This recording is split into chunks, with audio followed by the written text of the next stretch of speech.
El centenario de Neruda, Pablo Neruda y el mar, dice Pedro Scimozzi. Gabriela Mistral publicó en 1936 un ensayo titulado Pablo Neruda, Crítica, Santiago de Chile. En él celebraba la aparición de los volúmenes primero y segundo de Residencia en la Tierra, publicados por José Bergamín, Madrid, Ed Cruz y Raya, 1935.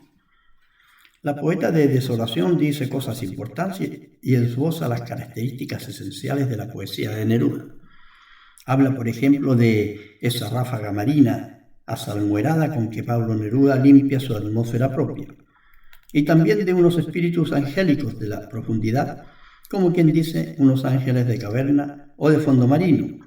porque los planos de frecuentación de Neruda parecen ser más subterráneos que atmosféricos, a pesar de la pasión oceánica del poeta. Estas líneas de homenaje insisten en la pasión oceánica del poeta, porque Neruda es un poeta cuya sintaxis está marcada por el resuello largo del mar,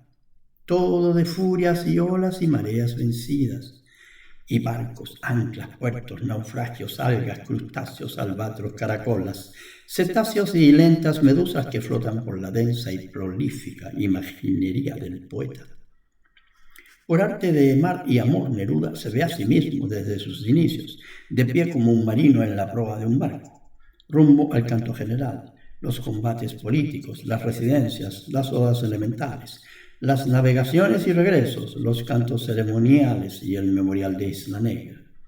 A través de las brumas de su casa en la arena, dialoga con un mar que se cuela de noche por agujeros de cerraduras, por debajo y por encima de puertas y ventanas, y entra en la casa, a saber qué tengo y cuánto tengo, tan grande, desordenado y azul, que no cabe en ninguna parte.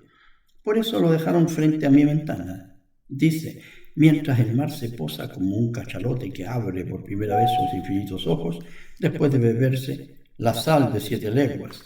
la sal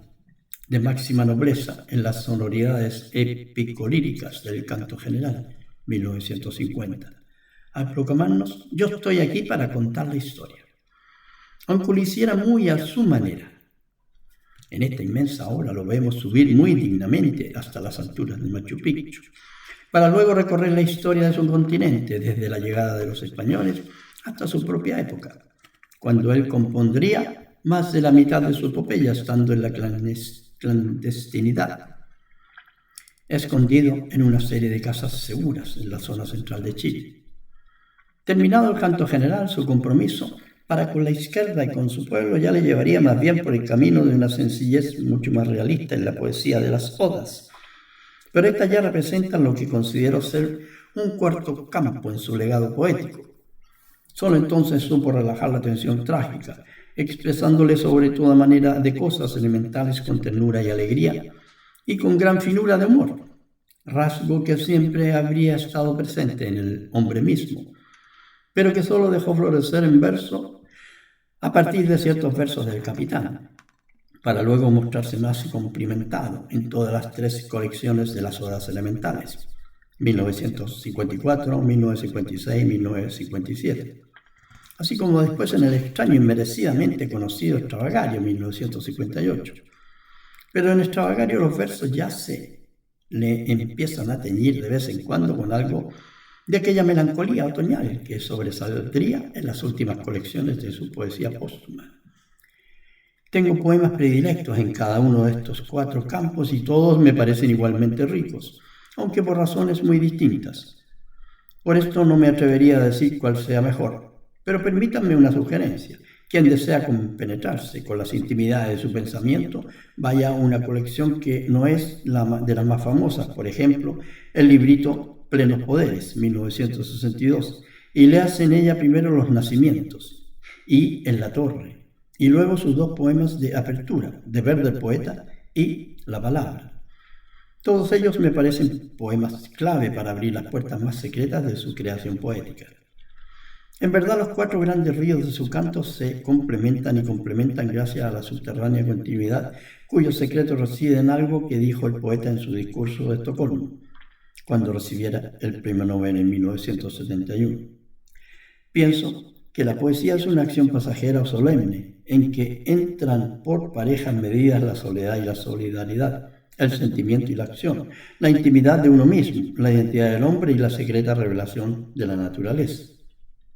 Quizá no sea una definición absoluta de qué es la poesía universal,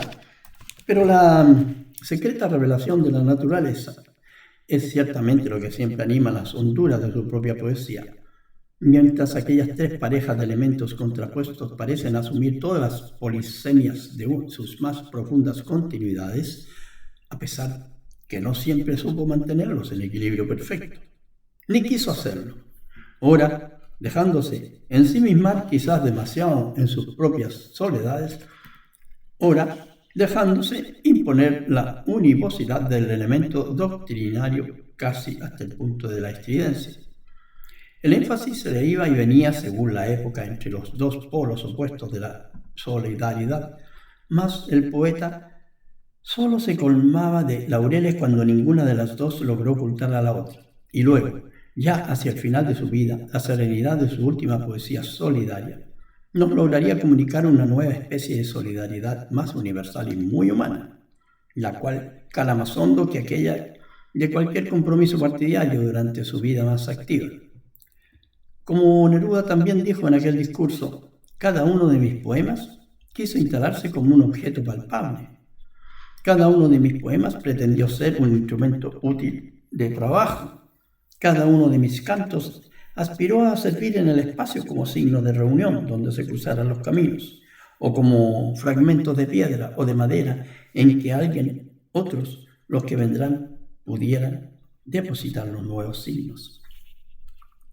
Dignum et justum est decum et salutare. Su poesía siempre tiene una palpitabilidad sensible y una muy evidente utilidad instrumental, y siempre nos indica aquellos cruces de camino muy claramente, aunque no todos sus lectores siempre escogerían el mismo camino que el poeta en cada cruce,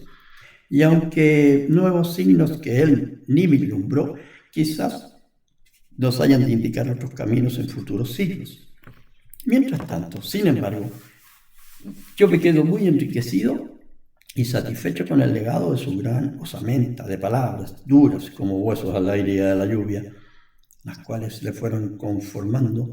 lentamente la riqueza de aquel porfiado esqueleto de palabras,